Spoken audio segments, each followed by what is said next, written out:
Welcome to Conversations with Writers. I'm Andy, I'm a writer, and this is an educational YouTube series intended to catalog writing strategies and philosophies through conversation with other writers.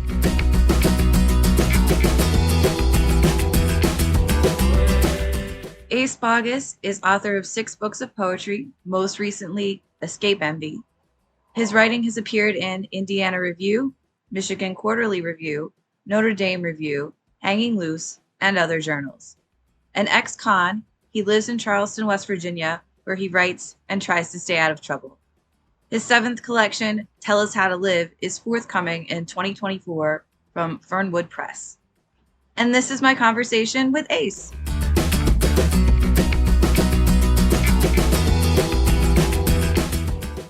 Hello. Hi, how are you? Oh, not too bad. How are you? I'm hanging in there. It's nice to meet you. Nice to meet you too.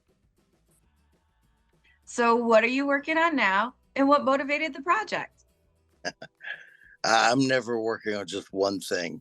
I'm writing a lot of poetry and short stories, but I have a poetry book and a collection of short stories that are coming out this year from different publishers, and I'm focused on those right now, trying to get them in order, writing new things, trying to compile some new manuscripts.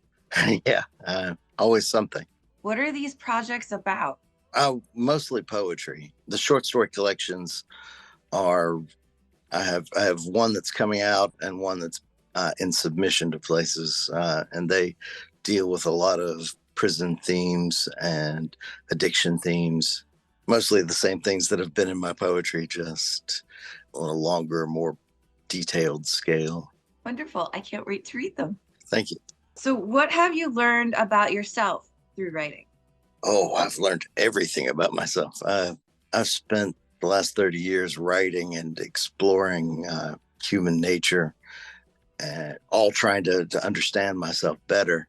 I have some anxiety issues that I've had my entire life, that writing has really been sort of an outgrowth from. And I've turned that around and used it to understand the anxiety better and to help me, I guess, come up with coping mechanisms. I mean, you wouldn't know it if you saw me on stage reading poetry, but if you saw me out, say, at a coffee shop writing poetry, I would be the timid guy off in the corner, not speaking to anybody. But then I've also learned that pretty much everything can be taken with a laugh, no matter how serious it might be. My book, The Prisoners, which talked all about my life in prison, I can only say that I found a lot of humor to write about in really dark times. And that's what I look for always, the absurdity of things. That to me is really interesting that this has helped you find ways to cope with anxiety. What sort of ways has writing sort of helped you cope with anxiety issues? Well, it gets me out of the house a lot. I write, and once these books comes out, I do readings, and I'm never more comfortable than when I'm on the stage, when I'm up there at the microphone reading my poetry, and that gets me out among people. I meet other writers, or just people who've come for the audience, and those connections help me a lot. Just being able to talk to people without dwelling in my own head. It's a very different experience. And being in a crowd reading, I'm comfortable, but being in a crowd not reading, I'm terrified. So poetry has been a gateway for me. So, what's the role or responsibility of writing for you? What keeps you generating material? Why write? At this point, I write because I can't do anything else. I got started, as I said, because of the anxiety. I started out writing novels, and I did that as a way to cope with the anxiety. But now, after all these years and all the things that have happened to me, I don't have many other options. So I write, and I have some success at it, and I feel good about that, and I keep moving on. And I'll go through stretches where I write every day. Sometimes I'll take a break, but really, I guess writing has become the overriding obsession of my life. And watching films from the Criterion Collection has kind of taken over a little of that space recently. That's been my newest obsession. But poetry consumes me most of the time. And you are a multi-genre writer. So are there things that change in that process of writing based on the genre that you're working in, or how do these things inform each other, writing prose and writing poetry? Writing poetry, I tend to be very honest about things. I will tell a story about something that I'm seeing in poetry, and I will say things that I wouldn't say in fiction. I mean, I will make sure that you recognize how absurd the moment is that I'm describing. And I consider poetry a sort of journalism mixed with philosophy and comedy. Whereas fiction, I'm trying to tell a story and there may be some truth in it, but it goes where it goes. And it's not as specific, I guess, as poetry. Although a lot of the prison stories are based on real things. But in poetry, I tend to be pretty straightforward.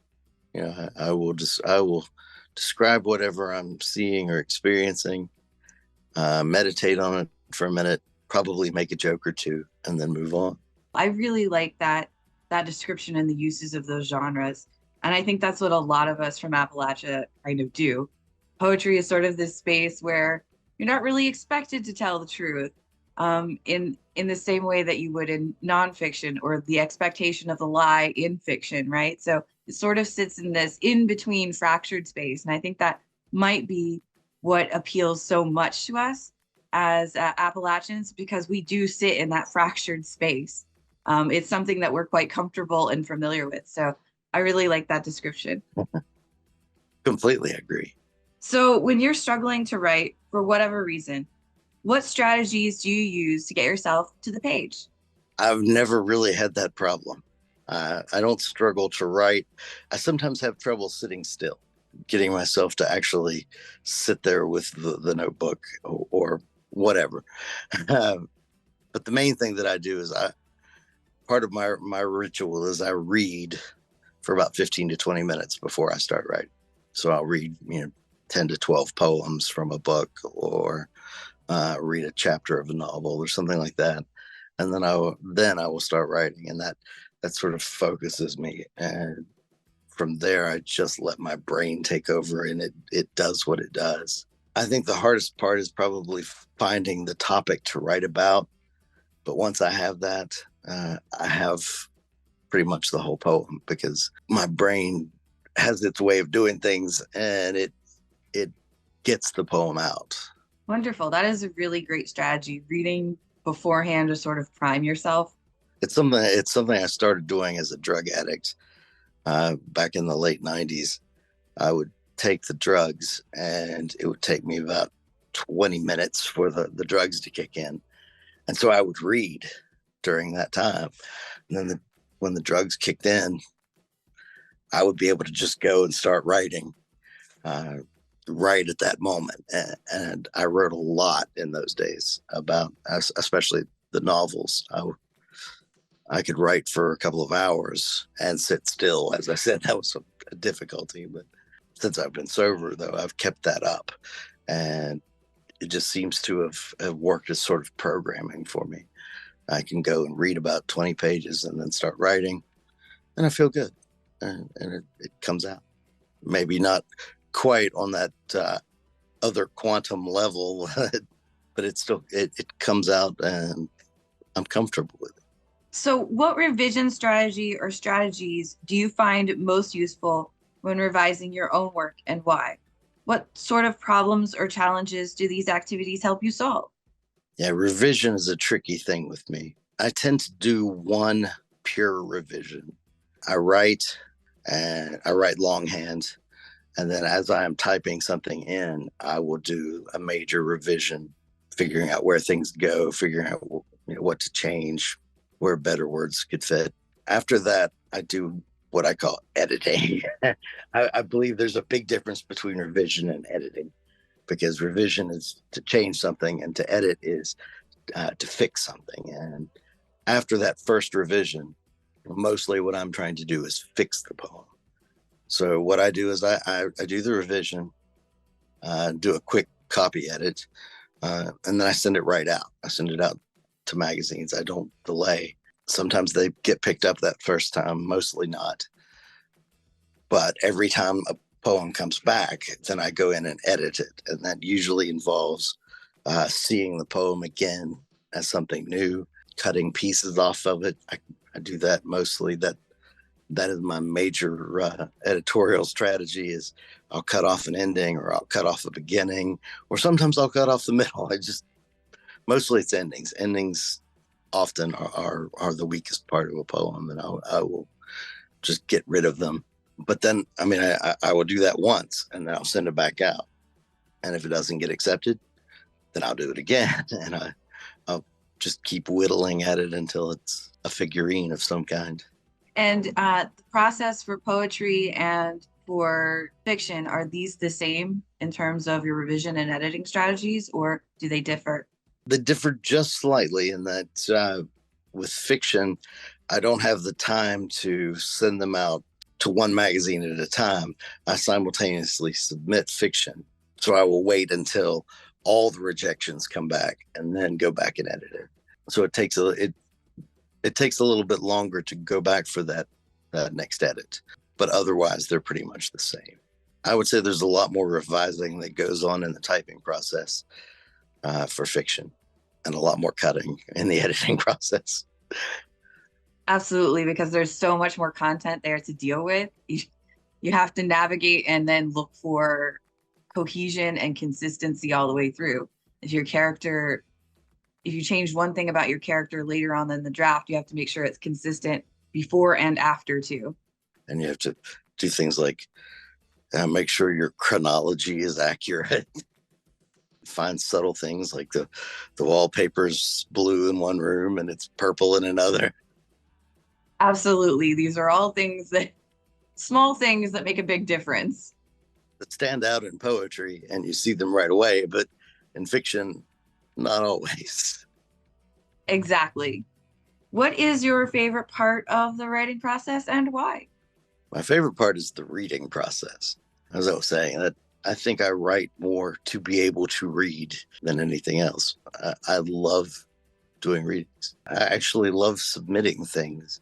But as far as the writing process, for me, it's more about observing. I would rather be thinking about what I'm going to write than the writing or the revising or the editing. It's the observing and trying to understand what I'm seeing, processing things, I guess. That is what really motivates me. I'm always paying attention to every detail of everything that I can see, and a ridiculous amount of strangeness happens in my life. So it's not that difficult to find topics. Like I said, absurdity is a big part of what I do. I think that's a great answer. And I think that's what a lot of us use writing for, is a way to understand what we're experiencing and what we're seeing and our environments. And I think that probably through story is the best way that we learn. It's the way that we hang on to messages the easiest. Absolutely. What reading suggestions do you have? What authors do you keep in your back pocket and why? I brought props for this. These are my two favorite poetry books. This is David Lehman's The Evening Sun, which is he wrote a poem a day, and they're very different. They're kinetic and in the moment, capturing little things that was happening in his life at the time. And it has inspired me for 20 years. I've had multiple copies of it. I had a copy of it in prison until I spilled a full mug of coffee on it. So yeah, this copy actually was sent to me as a review copy before I went to prison. And I've somehow managed to keep it intact over the years. But yeah, I love that book and I would recommend it to anyone. And the other one, this one, Adam Zagajewski's Without End. It's a sort of a new and selected. This book, whenever I read it, I can feel the tone of my own writing changing. I mean, it's that powerful, that complex, and also beautiful. Oh, and what I'm reading now, a couple of my favorite writers. This is the new one from Matthew Lipman called "We Are All Sleeping with Our Sneakers On." Uh, Matthew's great. His poetry is also hilarious and full of absurdities, worth reading aloud. And then Diane Seuss's new one, Modern Poetry, the title poem of which I'm happy to say I accepted for the Adirondack Review about 4 years ago, 3 years ago. So those two I'm reading and loving both of them. Two entirely different styles. Wonderful. Thank you so much for those reading suggestions, and thank you so much for making time for me. I've learned so much. It's been fun.